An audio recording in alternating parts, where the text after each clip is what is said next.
السلام علیکم دوستو، پہلے پارٹ 2 میں ہم نے دیکھا کہ حضرت نوح کے کشتی اللہ کے نام سے چل پڑی، آسمان سے بارش برسنے لگی، زمین سے پانی ابل پڑا اور پہاڑوں جیسے معجزے اٹھنے لگے۔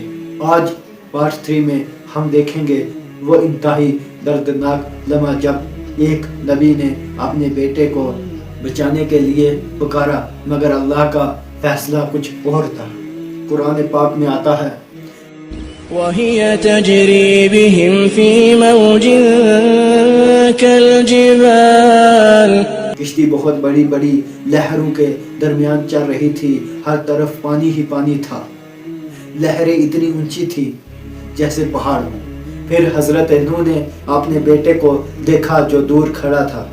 وَنَادَى نُوحٌ ابْنَهُ اے میرے بیٹے، ہمارے ساتھ کشتی میں آ جاؤ اور کافروں کے ساتھ نہ رہو۔ یہ ایک باپ کی محبت پر پکار تھی۔ بیٹے نے جواب دیا، قَالَ سَآوِي إِلَى جَبَلٍ يَعْصِمُنِي مِنَ الْمَاءِ میں پہاڑ پر چڑھ جاؤں گا، وہ مجھے پانی سے بچا لے گا۔ حضرت نوح نے فرمایا، آج اللہ کے حکم سے کوئی نہیں بچ سکتا سوائے اس کے جس پر اللہ رحم کرے۔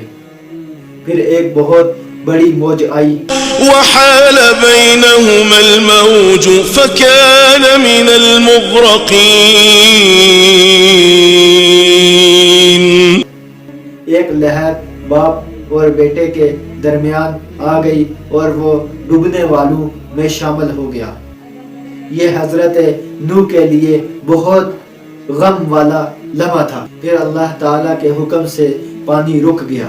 وَاسْتَوَتْ عَلَى الْجُودِ کشتی جا کر یہودی پہاڑ پر رک گئی۔ ایمان والے بچ گئے اور اللہ کا وعدہ سچا ثابت ہوا۔ اگلے پارٹ 4 میں ہم دیکھیں گے کہ طوفان کے بعد دنیا دوبارہ کیسے آباد ہوئی۔ السلام علیکم دوستو۔